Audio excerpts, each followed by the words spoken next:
Hello guys, welcome back to my channel. আগের ব্লগে আপনারা দেখতেই পেয়েছিলেন আমরা চলে গেছিলাম মায়াপুরে। আর এখন কিন্তু সারাদিন তো কী করলাম দেখিয়েইছিলাম। সকাল থেকে কিন্তু আমরা মায়াপুরে গেলাম, তারপরে ওখানে গদা ভবনে ভোগ খেলাম। এখন আমরা আবার টোটো ধরে সাইট সিনে বেরিয়ে পড়েছি। ফার্স্টেই চলে এসেছি ভক্ত চাঁদকাজির সমাধি দেখার জন্য।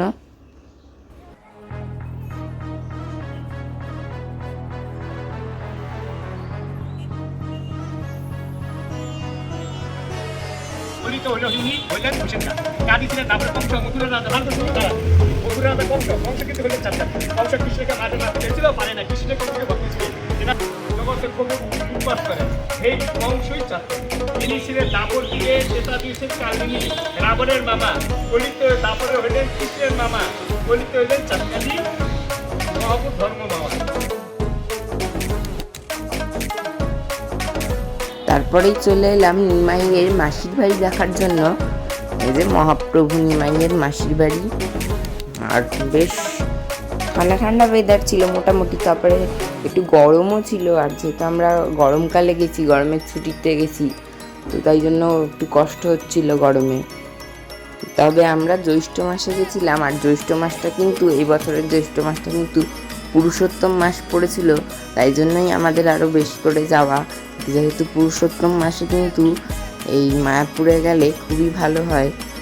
আর ওখানেও পুরুষোত্তম মাসে সব রকম নিয়মকানুন চলছিল, তাই জন্যই আমরা পুরুষোত্তম মাস বলে মায়াপুর গেছিলাম। আগে ব্লগে বলা হয়নি এই কথাটা। এত ভালো ওয়েদার, হঠাৎ করে দারুণ।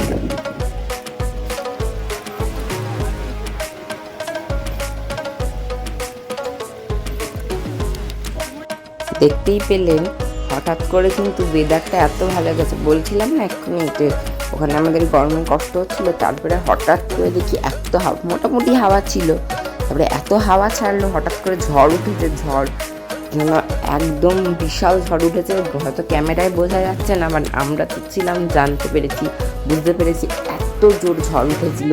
আর ওয়েদারটা, আর তারপর থেকে গরমের কোনো কষ্টই হয়নি, যে কষ্টটা হচ্ছিল। এত সুন্দর ঝড় উঠলো যেন মনে হচ্ছে এক্ষুনি বৃষ্টি নামবে, বাট বৃষ্টি নামেনি। আর সব গাছ থেকে আম পড়া স্টার্ট করে দিলে এত ঝড় উঠেছিল। তো তারপরে আমরা নেক্সট মন্দিরে চলে আসলাম।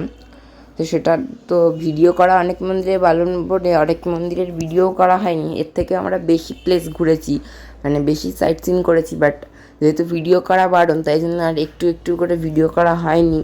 আর এরপরে আমরা চলে এসেছি নিমাইয়ের জন্মস্থানে।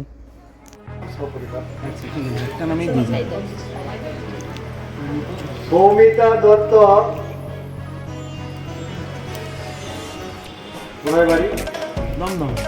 কলকাতার দমদম থেকে সৌমিতা দত্ত ভাগ্যবতী সপরিবারে ভগবানকে দুধের দাম 110 টাকা দিয়ে মহাপ্রসাদ পেয়ে ভগবানের কৃপা লাভ করলেন।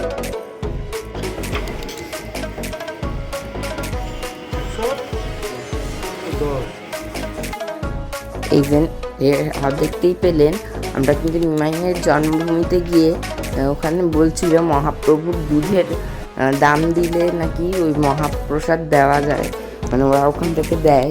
তো আমার মা কিন্তু, মানে আমরা সপরিবারে কিন্তু নিমাইয়ের দুধের দাম দিলাম, তাই জন্য কিন্তু আমাদেরকে মহাপ্রসাদ দিল নিমাইয়ের জন্মভূমি থেকে।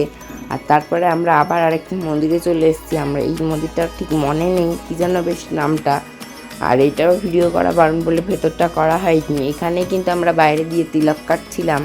আমরা 9 জন ছিলাম, 9 জনের প্রত্যেকেই এই মন্দির থেকে আমরা তিলক কেটেছিলাম, দেখতেই পাচ্ছেন। আর আমাদের কিন্তু বেশ মজাই হচ্ছিল।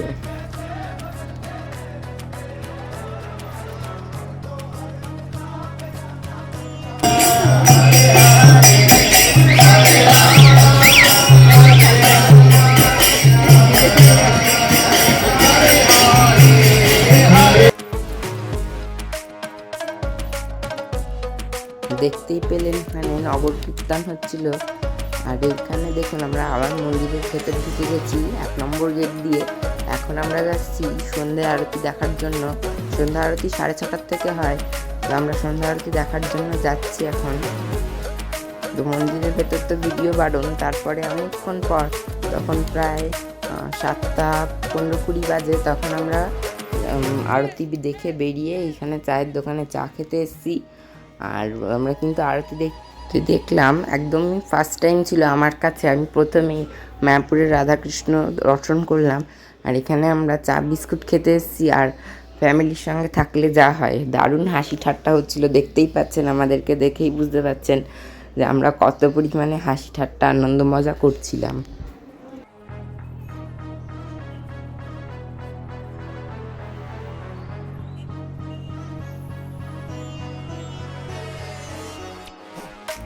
তো এবার আমরা ওখানে মার্কেটগুলো ঘুরে ঘুরে দেখছিলাম। আর মা আর মামি এখানে গোপী ড্রেসের দোকানে ঢুকেছে। আরও অনেক গোপী ড্রেসের দোকান দেখছিলাম আমরা, কিন্তু সব ভিডিও করাও হয়নি। ওই জন্য একটা দোকানে ভিডিও করেছি। এখান থেকে আমরা পছন্দ করে গোপী ড্রেস কিনলো মা আর মামি এই দোকানটা দিয়ে। তারপরে আমরা রাত্রের ডিনার নিতে চলে এসেছি।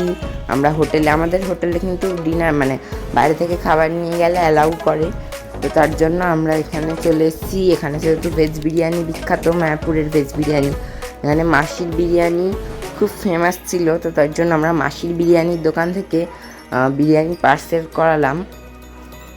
এই যে দেখতেই পাচ্ছেন মাসির বিরিয়ানি, ভেজ বিরিয়ানি।